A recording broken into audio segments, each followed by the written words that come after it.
welcome back, everybody, to I'll Hang Up and Listen. Of course, as you remember from our pre-show, brought to you by Fatty Beer Company, Western New York's premier market and tap room.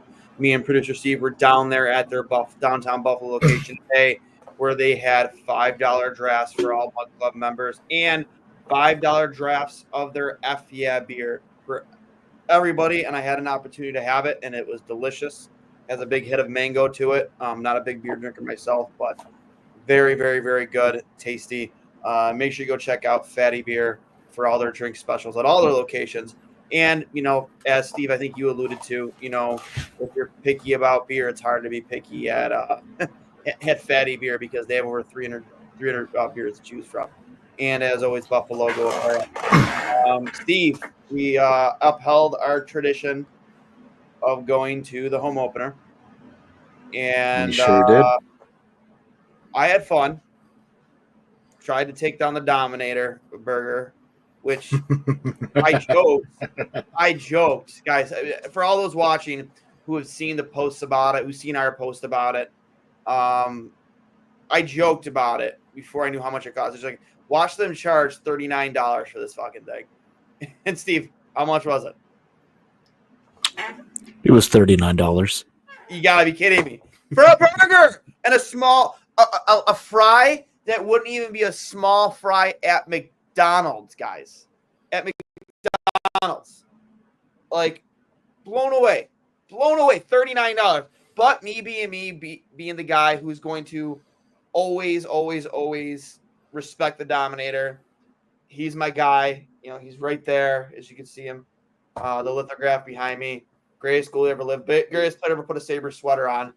I had to buy it, and this is the only time I'll buy it, and I am willing to admit defeat, but we'll get into that in a little bit. Sabres lose this one. Was it the final 3-1, right? 3-1, yeah. Kopitar completes the hat trick on the empty net goal. A game that Buffalo deserved to win. And had they not started 0-2 the way they did, I think Sabres fans wouldn't feel as bad about this loss. But they came into this 0-2 after the trip to Prague in 2 games that were absolutely miserable to watch. And they come in for the home opener. Obviously, vibes are high. The arena was loud. I don't know if they announced it was a sellout or not, but pretty damn close. Pretty damn close. And they had 40 shots on net, or pretty damn close to it. Yeah, high 30s for sure by the end of it. They definitely doubled, I think, LA's shot count for sure.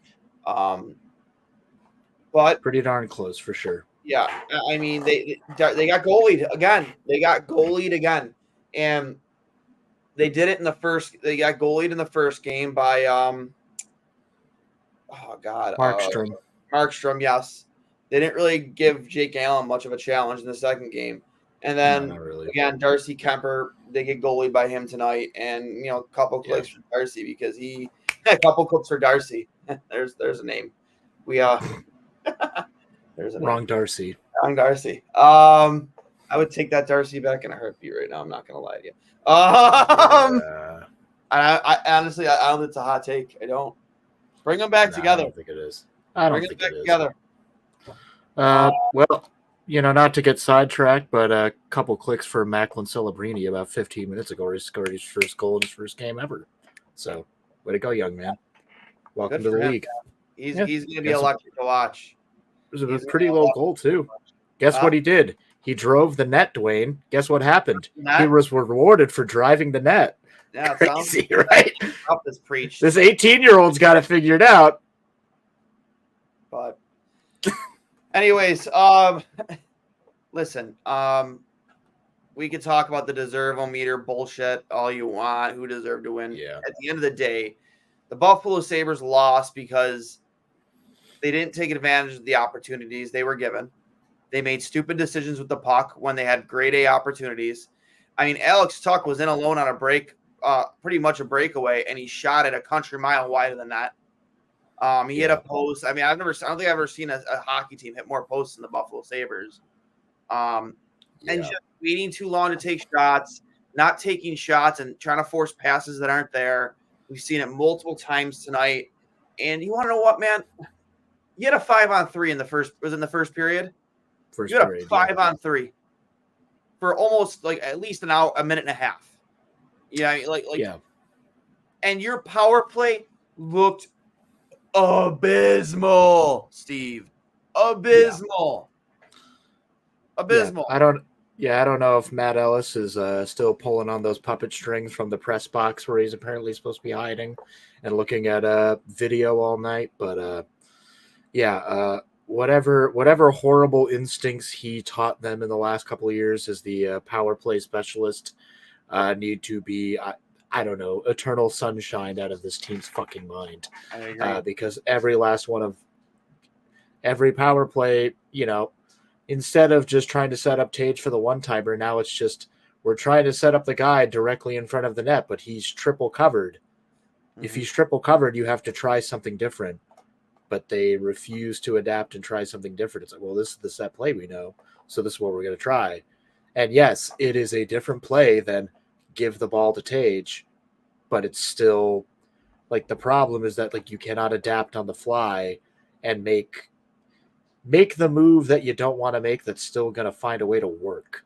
Like they just think they're just too, I don't know, I guess just like robotic and mechanical with it. They're not able to just kind of like find a weird fucking lane, like make a lane. If there's no lane there, just I mean, they were trying to force it a lot at the blue line. It's like they're two defensemen pinching in on him and just trying to drive through, and maybe 1 out of every 20 people who tried that got through. But I don't know. I mean, yeah, I hate to say that I think whatever bad juju on that power play that was there last year is kind of still in their DNA, but I really hope Seth Appert and crew get to work bashing those bad instincts out of their bodies, because these are people who can score goals. And generally, when you're a man up, scoring goals gets a little bit easier. But apparently on the penalty kill, we're fucking fantastic at getting scoring chances, which is absurd. Alex Tuck had a shorthanded breakaway where he buried his own rebound to get Buffalo's lone goal. Kind of fitting and almost poetic that the team's biggest Sabres fan growing up, obviously watched all those Lindy Ruff teams, is the first guy to score for Lindy on home ice back here on home soil. Is fitting for sure, but like I really just want to get more into this power play, man. Like I just the goalies are seeing the pucks way too often. I mean, and here's the thing, like it's not like last year where there aren't bodies in front of the net at all times. Like they do get bodies in front. But I think Kemper made some pretty good saves, but like if you're going to get that many opportunities in the power play, like you have to be ready to go from the first opportunity. And then they just gift you a 2-man advantage. And you looked worse with a 2-man advantage than you did with the 1-man advantage. Like, how does that even happen, Steve? Tough to say. I will say, aside from the first power play, I think they did get a little bit better at actually getting their fucking zone entries, which was, very clearly on display as a problem area for them still in the first 2 games against New Jersey. New Jersey would just, build a Red Rover game on the blue line. And, to the surprise of no one, when they tried to make a play at the blue line, instead of just dump and chase, they weren't able to make it in. But tonight they did. I will give them some latitude that they did improve on that aspect. But it's one thing to actually get the puck to set up your power play. Again, you need to be able to adapt when the thing that you're trying to set up is, very clearly being defended. And I think that's ultimately like the piece of the puzzle that they still haven't figured out, that like, yes, it's one thing to like have a plan, but you need to be able to, have the chemistry to devise a new plan. But what you're trying to work at is clearly being like you're telegraphing it to the other team to the point that they know exactly what you're planning on doing. And, if that's not working, then you know what? If you've got triple coverage on the one guy that's sitting in the bumper spot, you know what that means. There's only one extra person on the ice. Maybe your Tage Thompson or your Yuri Kulik is actually open on that offside. maybe try to feed him the puck if there's that much. Maybe don't try to force it to one guy covered by three people. I don't know. That's, again, I played a little bit of hockey as a kid, but like it's really hard to get your teammate the puck when they are surrounded by the opposition. That much I remember. It's very difficult. I know we brought up Macklin Silverini scoring his first NHL goal. Well, he just got his first NHL assist. Pretty nifty pass, a curl around from directly behind the net out to the front to, I'm not sure who that is. Is that? It's probably a cool guy. Yeah, probably somebody cooler than anybody on the Sabres. Anyways, yeah. I thought Tage Thompson, even on the Edmonton, like he was creating his own chances tonight. He had so many opportunities and just could not figure out a way to get to the puck to the back of the net. And even on that breakaway, like right before he had that breakaway again, where he shot that puck so wide, he was stood up by someone half his size at the blue line, and he fell right over, got back into the play, and then like 10 seconds later, he's on a breakaway. And I'm like, I don't know, does he look tired? It looks like he's skating through mud there. Like, I don't know, man. I mean, if you're going to get this many chances on a nightly basis, like, I mean, I don't know, maybe he's just gripping his stick a little bit. I mean, I think they all are. Does it go in? The second one doesn't go in. The third one doesn't go in. You start gripping your stick a little bit tighter, and you start playing a little more tentatively, and just maybe start overthinking. But like, I thought his handles were really good tonight. The way he protected the puck, like, just not being able to finish. And this is a guy who almost scored 50 goals 2 seasons ago. Like, you're paying this guy to score 40 plus goals a season, and playing like this, it's not going to happen. No. Yeah, I mean, again, there were some marginal improvements from individual players overall. I mean, don't get me wrong. Obviously, the overpassing, the no look backhand passes to fucking nobody, which again, which sucks because Tuck was the only person who scored tonight, but he was guilty of having done that at least 3, maybe 5 times, and it was driving me like he was just throwing them backhand to absolutely nobody, and they would just end up back down in their own zone, and Luukkonen would have to play it. It's like, you're doing their job for them. That's not how it's supposed to work. But I mean, I will give them some credit that yes, the product is improved. They're shaking off these cobwebs. That was clearly a much better effort than what we got in the first 2 games in Prague. I'm not going to discount that. And the individual players that you want to see look a little bit better, look a little bit sharper, make those chances, get those opportunities. They're getting them. Your Tage, your Cousins, your Byram, your Power, your Dahlin. Like, they are noticeable on the ice. Obviously, there are some players that you also want to continue to see.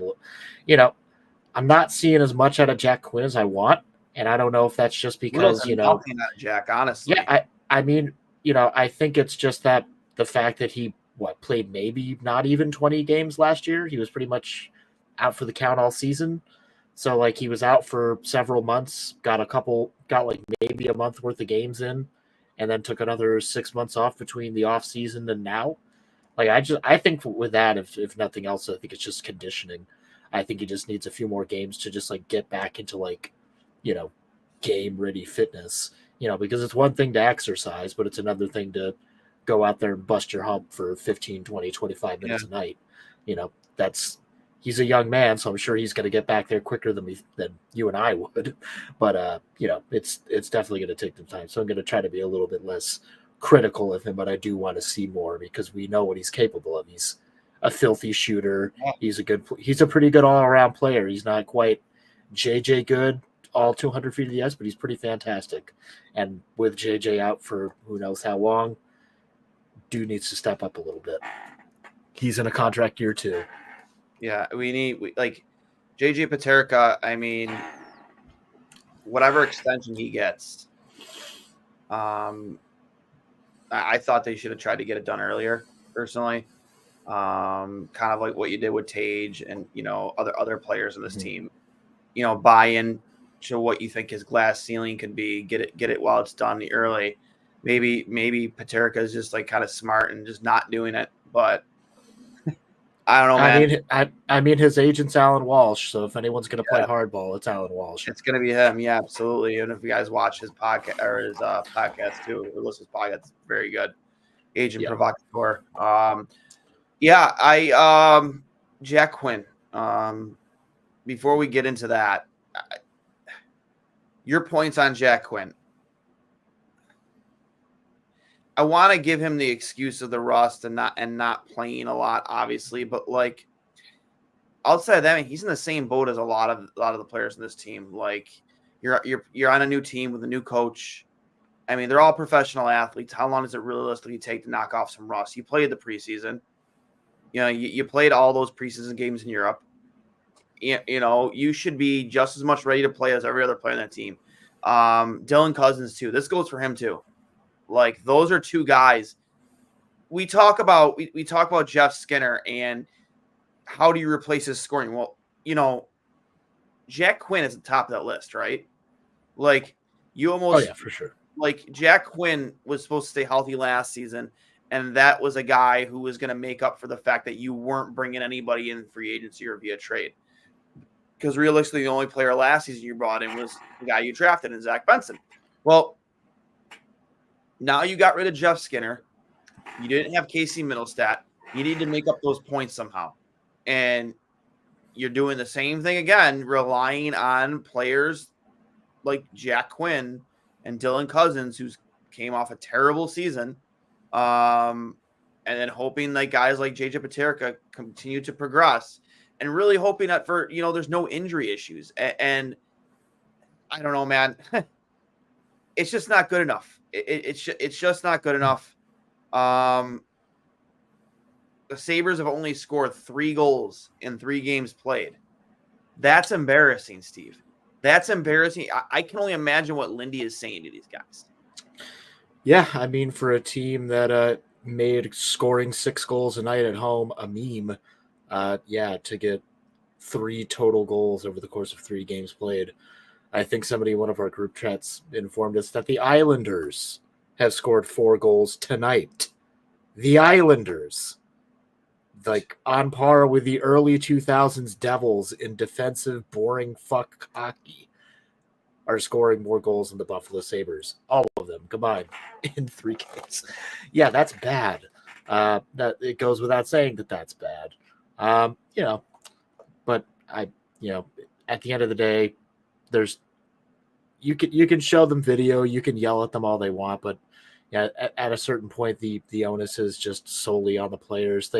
And I think deep down they all got to know that they didn't do good enough tonight. I mean, after that empty net goal, it was the barn just emptied out.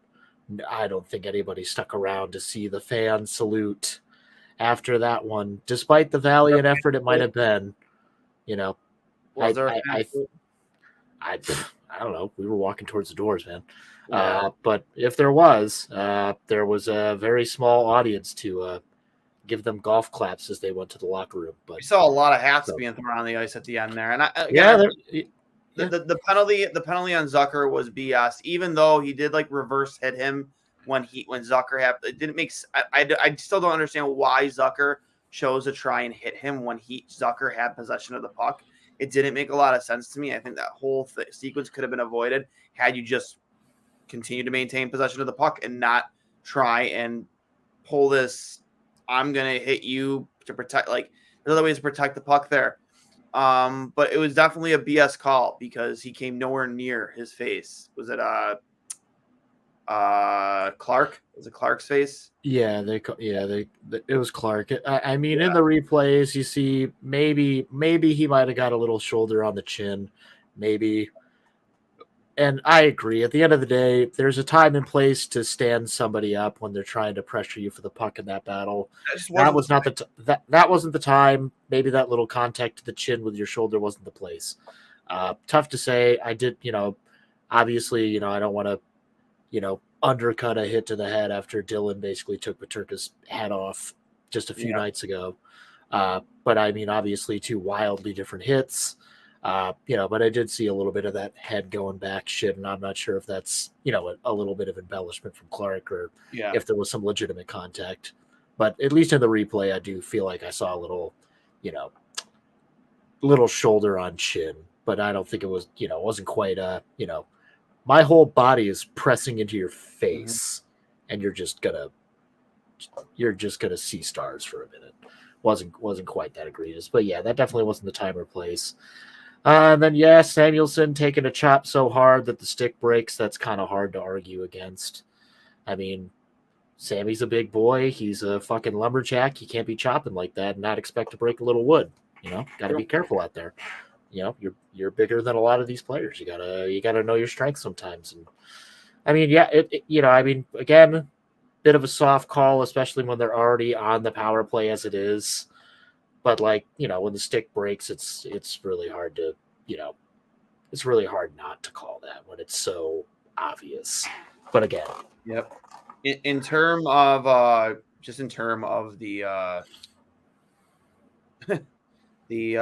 Mike Harrington did report that it was in fact a sellout tonight. Too, by the way, somebody who was it in the peanut gallery here, which guys, don't worry, we're gonna get to your comments here in a second. Jeez Louise, we are. Friend of the program here, Greg Day Jr. on the pre-show with us. Sabre tonight. You're not wrong, my friend. You are not wrong. Shout out to Greg Day in the Lancaster Fatty location. Jonathan Ruddy, Harrington did say it was a sellout. So, but yeah, again, going back to, as you can see on the screen there, three goals scored in 3 games played, just embarrassment. And again, tonight, I just think that the better team lost, but you got to capitalize on your chances, not just on the power play, 5-on-5. There were plenty of even strength opportunities for Buffalo tonight, and they just couldn't figure it out. There was, I think you'd probably know what shift I was talking about. It was the top line out there with Darlene, and it might have been Joker, 5-on-5, and it was hands down their best shift of the season. It didn't end in a goal, but they drew a penalty because they kept them pinned in their own end for a while. It was hands down they're the best shift of the season that didn't lead to a goal. It's only been 3 of them. So, I just need more of that. Just better cycling, crisper passing, just better decision making. It's never a bad decision to shoot unless you have Tage Thompson sitting there with a stick up in the air, just begging for that puck, and you're looking off him and you're just taking a shot at a bad angle. Shooting is never a bad option. But the thing is, even strength, power play, you need bodies to the net. You need to be willing to go get those types of goals that, guys like Jeff Skinner scored for us the past how many years. We just aren't doing enough of that. I mean, I think that they tried tonight. There were plenty of opportunities where they were in and around the net. The Zach Benson goal that was called back, I think, he was in and around the net, when he scored that. But right there in the blue paint. Yeah, but it's just got to be a continuous thing. Because at the end of the day, this is not a team that's going to score every single night on skill alone. Those are the types of goals you're going to have to score to win. Unfortunately, that's the way this team was built. And I'm just sick and tired. And by the way, I know it's 11:31 at night, and I don't want to yell, but I'm sick and tired. I stopped myself from swearing. Sick and tired of people talking about how great this bottom 6 is. It's so good. If you know anything about this game, anything about the NHL and what it takes to win, not saying that I do, I just pay a lot of attention to not just the Sabres, but hockey in general. You need minimum three scoring lines to win in this league, to be successful in this league. And this team doesn't have that right now, especially without Paterka. They barely have 2 scoring lines. And I'm sorry, Zucker, who's the third line? Zucker, McLeod, and who? Who is it? Greenway. That is not a scoring line. It is not. Please add up all 3 of their points from last season. You know what would have made them a scoring line? Let me ask you, Steve. Whose name do you I'm about to bring up? Whose name do you think would have made that line potentially a third line scoring line? A guy we used to have until last season, until we traded him at the deadline, because we didn't want to pay him whatever he ended up getting in Colorado. Who? Oh, you mean the guy who's making less than what our current available cap space is to play in Colorado? Former Minnesota Gopher, Casey Middlestat? Is that the guy? Yeah. Is that the guy? That guy would have made you a 3-line scoring team. That guy. for sure. Oh, For yeah. sure. 100% would have made you a 3-line scoring team. But for some reason, we couldn't pony up the money to keep him. And he wanted to be here. He wanted to stay here. And I said it. I meant it. Him and Olofsson. Now that Olofsson is surrounded by talent, that he's being utilized properly, and he's going to be playing on the special teams on power play with guys like Eichel, Barbashev, Mark Stone, and others, he's going to have 50 to 60 points this season. He is going to.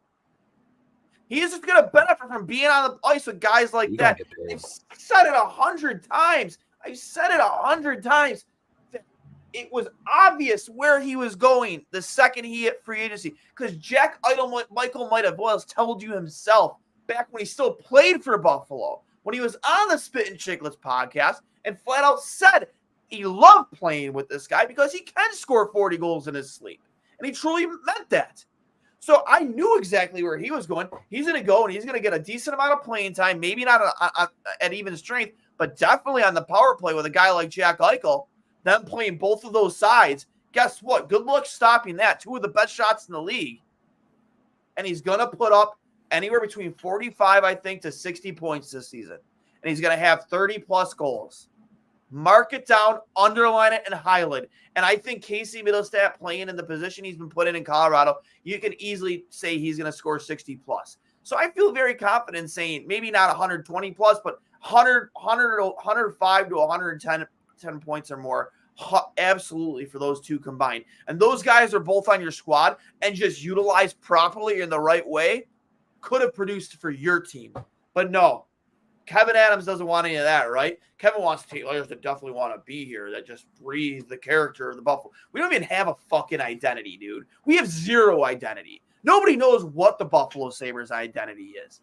You got a GM and an owner who just, they don't want to spend money. They'd rather spend cap space on scoreboards and roofs, like just pinch pennies, charge at $39 for a friggin' cheeseburger, which we'll still get into that. But I'm just over it. I want to hear about the bottom 6 anymore, because that's all fine and dandy, but you need 3 scoring lines to be a playoff team in this league, a successful playoff team. And the 2 current scoring lines that we have right now aren't going to get it done. They aren't scoring. That's definitely a problem. I mean, I will say that 4th line is the best 4th line we've had in a while. Oh yeah. But no, to your point, that 3rd line has no identity. No, they just don't. You have 2 4th lines right now.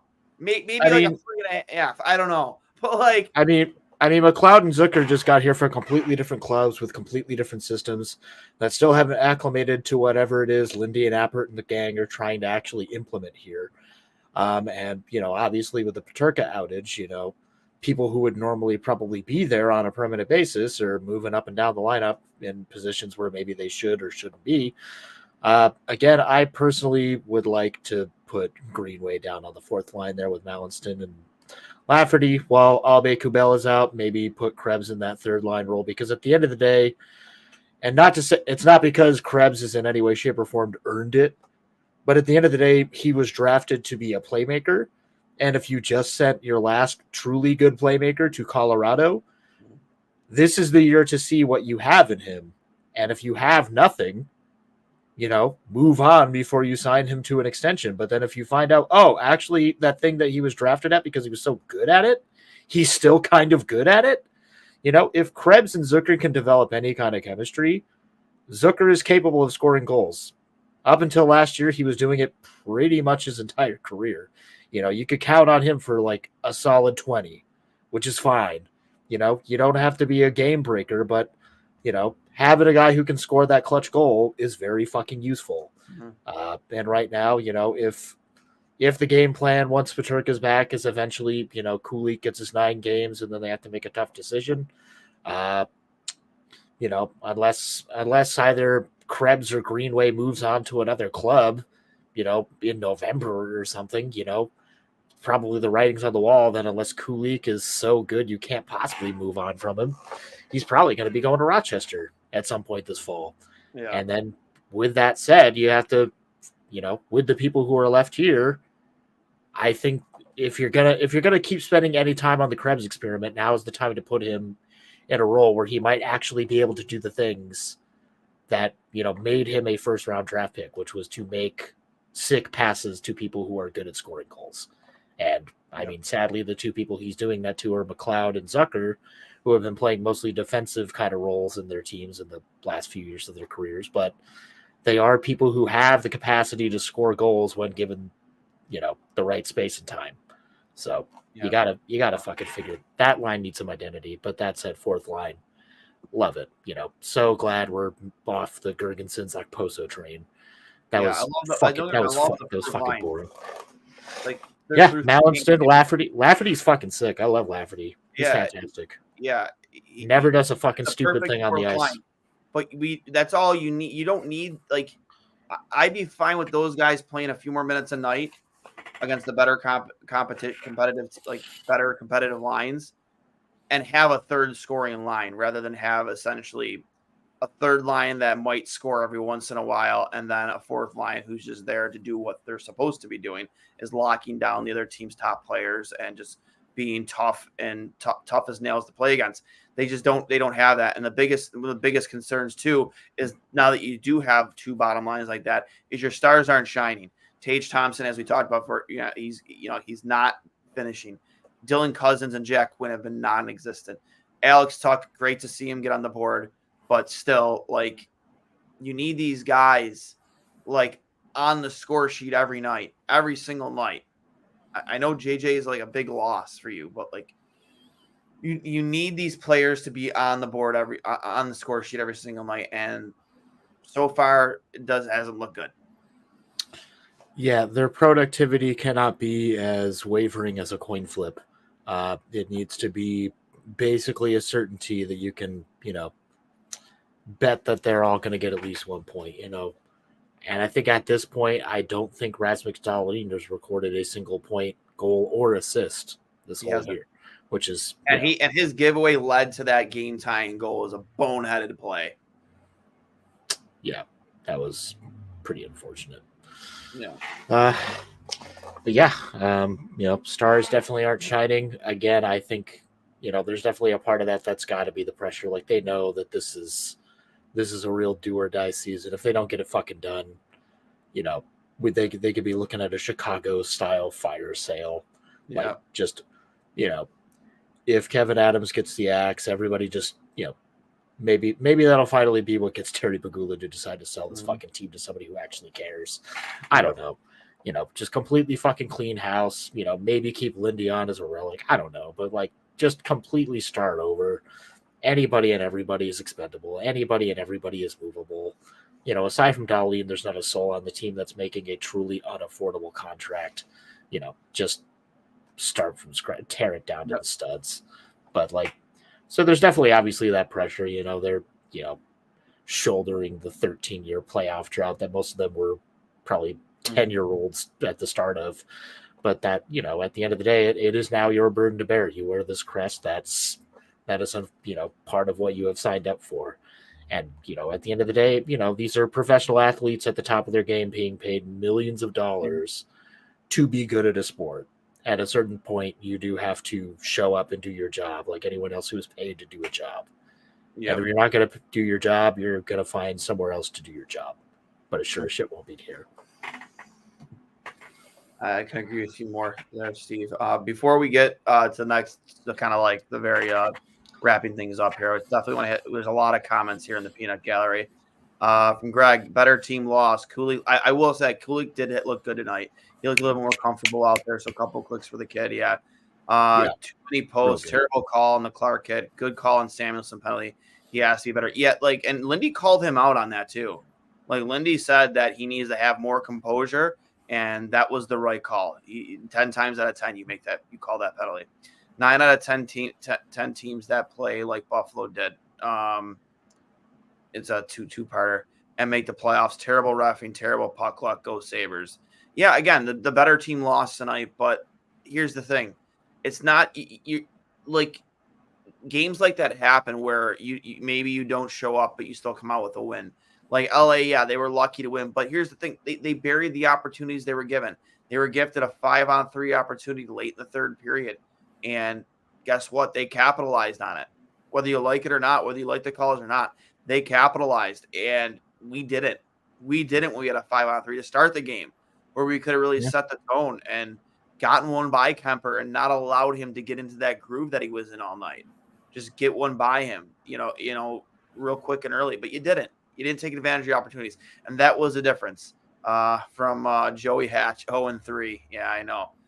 From Kevin, love to see you in the chat, bud. Darlene lazy play led to the tie. Yeah, like as we just stated. The game was okay till the third period. Samuelson's stupid play lost game.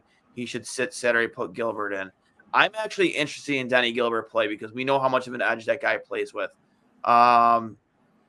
So yeah, can he play right D? He might be. I don't know, but Probably it's not like Samuelson or Yoki Haru. Again, I can't stand Yoki Haru right now, man. I thought he had a decent year last year, but I hate him with Darlene, man. And I think the only reason he's even playing in the top four is because they just have a lack of right-handed defensemen. Yeah, it's rough. And at this point, I don't know if Power is able to do the right-handy thing either. Like, it's clearly hindering Darlene. Like, there are a lot of opportunities where Darlene gets the puck, but then he has to switch it back to his forehand, and by the time he does, the opportunity he has is gone. Which is the whole point of having a right-handed defenseman play the right-hand side. It's not that fucking complicated. But because we're built like a clown show, and we just can't have enough right-handed defensemen on our team. I don't know. At this point, move heaven and earth. Fucking trade for Rasmus Anderson. Find a way to get David Jiricek out of Columbus. Can't be that hard. Just get some people who shoot right-handed who can play defense with any semblance of competency. Yep. I mean, look at New Jersey. They went out and they knew exactly what they wanted to get this summer. They picked up Markstrom. They picked up Allen. And they picked up Brett Pesce, which, by the way, he wasn't even a part of the equation then that Prague weekend, or Luke Hughes. So it's going to be even harder to score on that team when those two very good defensemen are back in their lineup.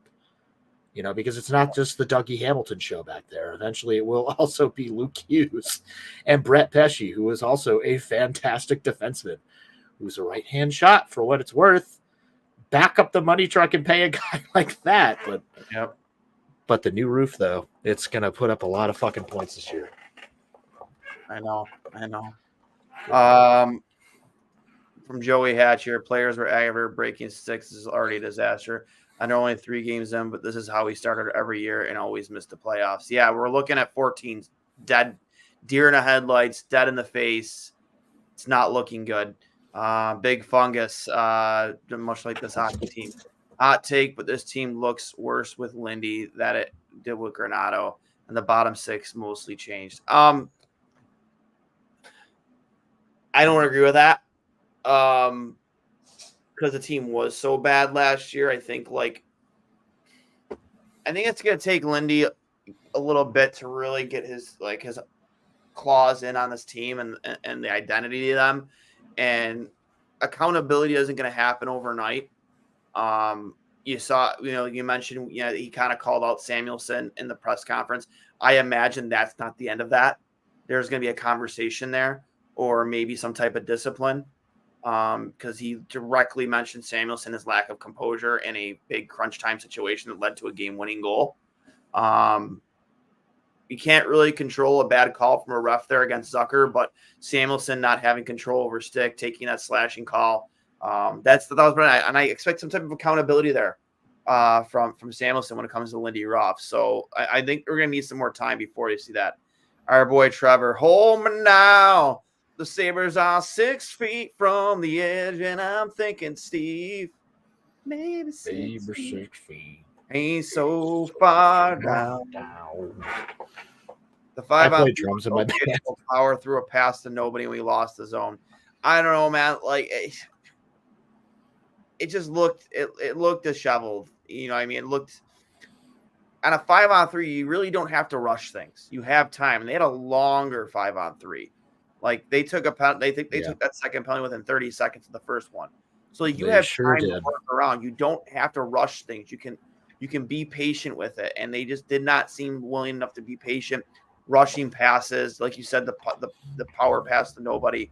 Like, just be patient. Wait for your lanes to open up. Look for your shots. The opportunities will come, especially when you have a 2-man advantage. Again from Trip, the Sabres were a Creed song, they'd be what if? Or what do you say? My own prison. They could be my own prison. Hal Ellis and Wolford have a job is just complete. And I do want to bring this up too. Like, why didn't they just clean house with this coaching staff when Lindy came on? Why did guys stay on?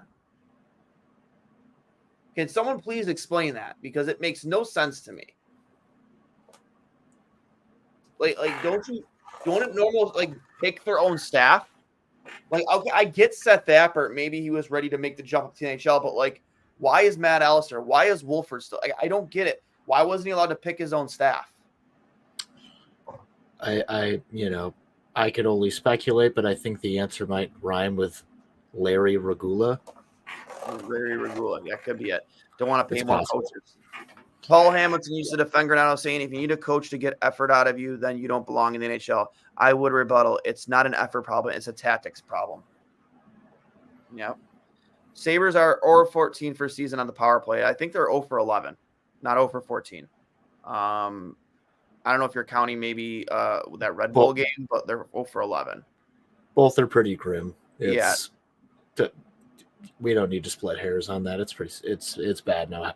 The O part is the important part of that figure. I love this from Chris. Burnt overpriced pizza, feelings and emotions riding high on the bench. Outscored 10-3 in the first 3 games, starting the season on a losing streak. This was the most sad opener I've ever been to. I know Chris has been to a lot of them too. Your thoughts on that, Steve? Well, I mean, again, I grew up in Albany, so I didn't get to go to home openers as a young lad. So the home openers I've been able to enjoy have been since I moved here back in 2021. But yeah, this was definitely the least fun of those 3. The first one, I believe, was an Ottawa game. We absolutely fucking bricked them. It was great. The year after that, Rangers. That was a little bit of a closer battle, but I do believe we might have got the W there. I think Levi even started that game, and that was a fun one too, mostly just for that part. And then this year was a bit less fun. Oh yeah, no, this would be 4 actually. So yeah, it was 2021, 20. Yeah. So yeah, there was a third one in there with Montreal, I want to say. That was also another big shit kicking on our, for us against Montreal. That was great. But yeah, this one, obviously it sucks to go home with the L instead of the W. First time you get to walk up and down Washington Street, you want to be hearing nothing but Ric Flair woos and A's. But, we were singing Creed, joking about jumping off the roof of the building instead of just enjoying ourselves.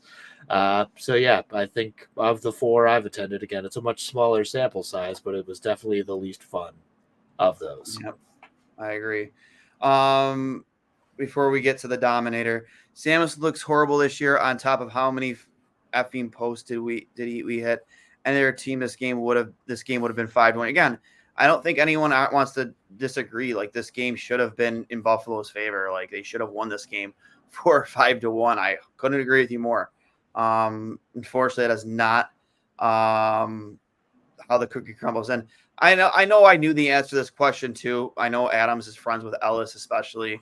I could not see like him releasing, Ellis from any type of contract with a team. I think they'd be a package deal. Like, once Kevin Adams is gone, at this point, God willing, I think Ellis would have to go with him. I don't think you're just keeping that guy around. The only more tiring thing to hear than the bottom 6 is Adams could have done more than he did. Nobody wants to come here, and if they have a choice, and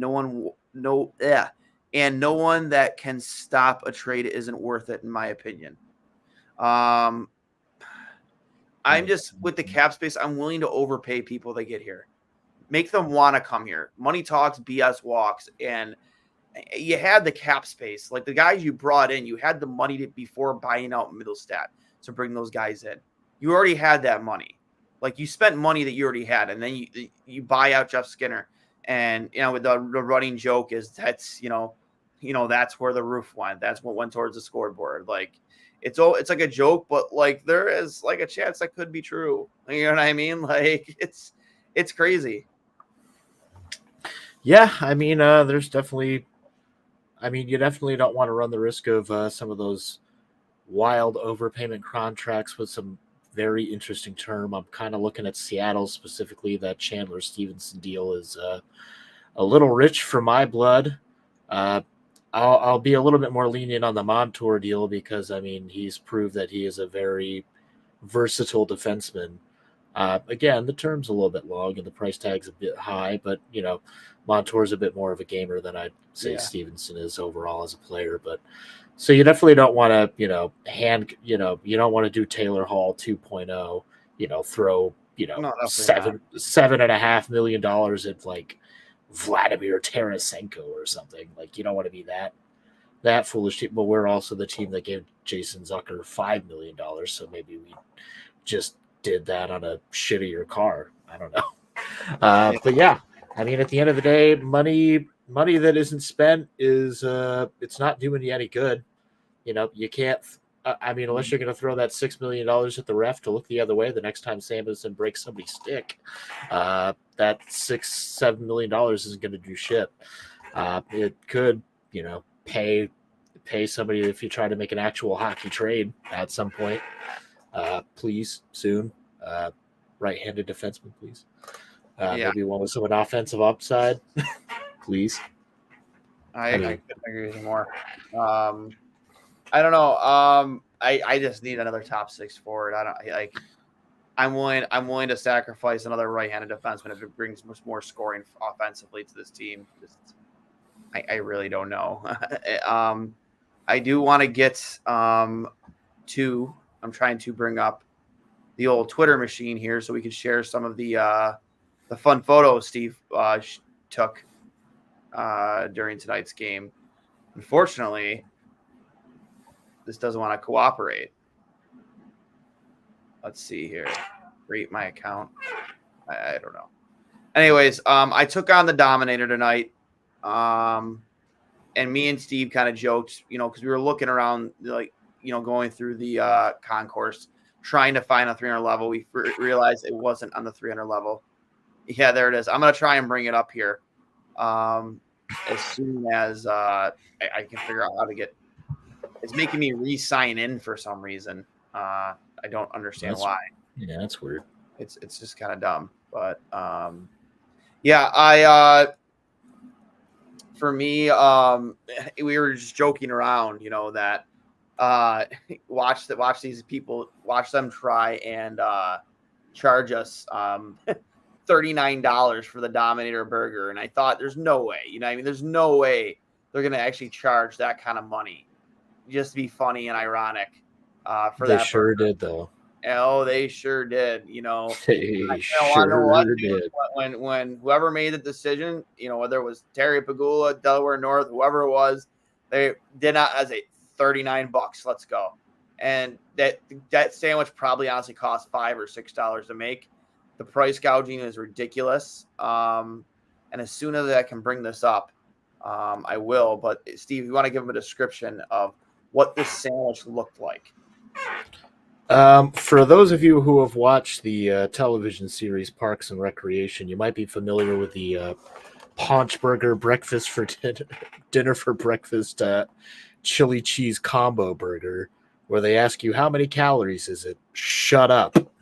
It kind of looked like that. It looked like a heart attack on a bun. It smelled fantastic with all that bacon. But yeah, it was probably the size of a couple fists. Honestly, the boy should have tried to eat it with silverware. It was big enough that I don't think he could get his whole mouth around it. And I'm not trying to sound suggestive. That's just a fact. That is a giant sandwich. Again, smelled great. But is it worth $40? Not sure. Not sure what in that stadium was worth $40. I know we spent more than $40 on the tickets, and That might have been an overpay. How much do you Just pay given, for the tickets again? I believe they ended up being like 60 with the fees and whatnot Oh, for the nosebleeds and the whole, but for the home opener, I should have waited until the weekend of the Prague games. Probably would have dropped down half price. But yeah. I was being optimistic, think I don't want to miss the home opener with Lindy's here. Everyone's going to be so excited. This was in the middle of September. I still had optimism. I still had joy in my heart. But that's all gone because here we are at midnight. You know, same old fucking Sabres. And it's Groundhog's Day in 2 Same fucking minutes. old Sabres.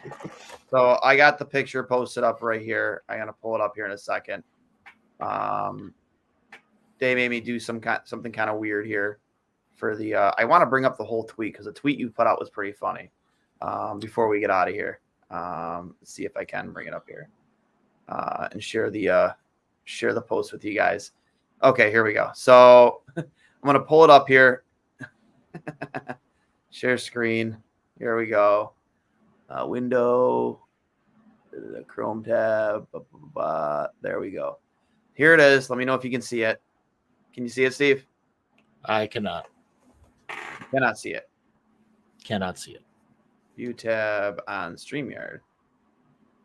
Add to stage. There we go. There we go. So this was the Dominator. And I like your line. The Dominator is about to enter the Dwanger zone. I admit I did an update tweet. I was no match for the Dominator. Dominator. I imagine there are a lot of half-eaten Dominator burgers in that arena when we went to go clean it up after. But yeah, my eyes tell that entire story. This thing is massive. It is a handful, and I nearly died eating it. And I don't exaggerate that. Steve, tell him the story. Yeah, he bit off a little bit more than he could chew, quite literally. Maybe got a little burger in a pipe that shouldn't have gone down. Thought we were going to lose our boy there for a minute, but we pulled through. Cleared the airways, and suffice to say, the Dominator did not fully enter the Dwanger zone, but it got pretty darn close. I'd say I complete about 75% of it. In a perfect world, when Buffalo sports franchises use a phrase like "everybody eats," they have this hamburger in mind. But with these franchises right now, it's everybody eats, but they only get to take one bite a night. Mm-hmm. Yep. It's a tasty burger. I mean, it does have a little bit of everything on it: bacon, like pepper jack cheese, different cheeses. There's like a grilled cheese. There might have been egg in there somewhere. I don't even know. Like, there's a lot of stuff. They piled a lot of crap onto that pulled pork. Like, that thing was just massive, and it was good. It was good. At one point, some of it went down the wrong pipe, which is fine. And I almost died in front of everybody. I think I'm not exaggerating that at all. But still, like, it is a delicious sandwich, not worth $39. If you're a Dominic Hasek fan like I am, get it once if you can afford it. Yeah.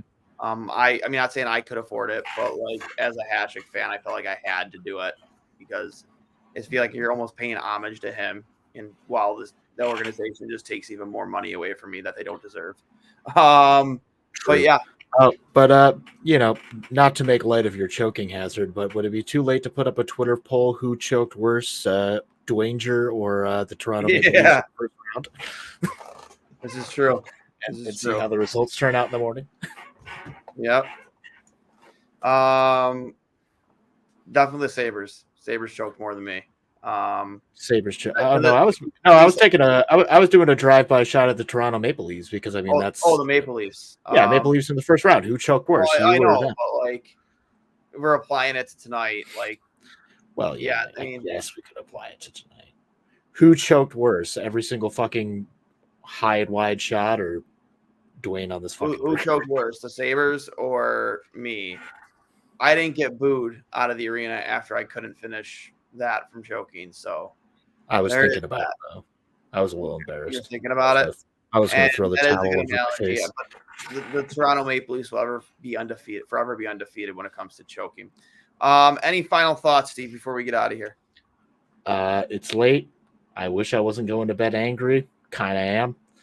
But thankfully, the beauty of this sport is it's an 82 game season.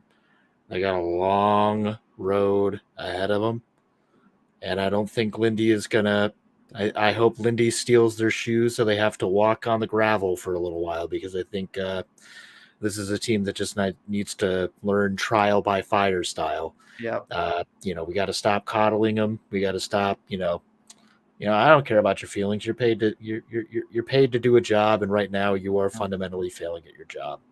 And anyone else who does bad at their job gets told, "Hey, you're doing kind of bad at your job. You want us to stop saying that? Work harder, do better." Exactly. Because that is the coach's job. That is your boss's job. Tell you when you're fucking up, and it's on you whether or not you want to take that to heart, work a little harder, or go and quit. It's like, okay, cool. I'm sure Utah would love to take on your salary. They got a lot of space. Speaking of Utah, they did win again tonight. So we are worst team in the Utah Hockey Club. I think they are better than us in 2 weeks of existence than our 50 some odd years of trying. So fucking sad, man. I got nothing, but as always, guys, thank you for always tuning in with us. I know we got a little bit later start tonight. Me and Steve did go to the game tonight, so took us a little bit to get alive here until a little after 11 o'clock. But thanks for hanging in here with us, for those who stuck around in the comments. Couple clicks for the people. Couple clicks for all you, yeah. No clicks for the Buffalo Sabres. Couple clicks for my effort against the cheeseburger tonight, which failed miserably. I don't even call it a cheeseburger. I don't know what you call that. Murder on a bun. But Sabres get right back at it in a couple days against the defending Stanley Cup champions. Barkov did get taken off the ice tonight. Not something. It's on kind of got probably something to monitor. Looked like he was hurt. Teammates had to help him off. So hopefully he is okay. But it is something to monitor, as they are our next opponent. And maybe you can get a win against the defending Stanley Cup champion. I mean, you would have to imagine that they're not going to start Bobrovsky. Who's their backup guy? It's not Stolarz anymore, and I know Spencer Knight's going down to their AHL club, so I honestly don't remember. I don't know. I have no clue who their backup is. Doesn't matter. I could look that up real quick, but it doesn't matter. We make third string goalies look like prime Dominik Hasek guys. So that's true. But I also know it's not Brian Elliott, so there's a chance that maybe it's somebody that Brian Elliott. No, he's still in Tampa, I believe. But let's take a quick peeksy-weeksy and see what's going on. Because Macklin Celebrini scores second fastest goal in NHL debut by number 1 pick, only beaten by Mario Lemieux. Is it Chris Drieger? Because I know I just saw something earlier today that Spencer Knight went down to the minors. Mm-hmm. So I know for a fact it isn't him. So the only other goalie in their system right now that's like of any NHL caliber is Chris Drieger. Like, it's got to be. You're probably right. We'll make him look like a mixture between Fergie and Jesus. Yeah. So it's fine. It's fine. Jinx. I got nothing left. Remember, this is brought to you by Fatty Beer Company, Western New York's premier market and tap room, with over 300 beers to choose from at multiple locations all over Western New York and upstate New York. Make sure you love the boys from Two Goalies when Mike sent you, and as always, Buffalo Go Apparel, your go-to spot for all of your Buffalo sports apparel needs. Make sure you go check out buffalogo.com, at Buffalo Co on Instagram and Twitter, at Fatty Beer on Instagram and Twitter.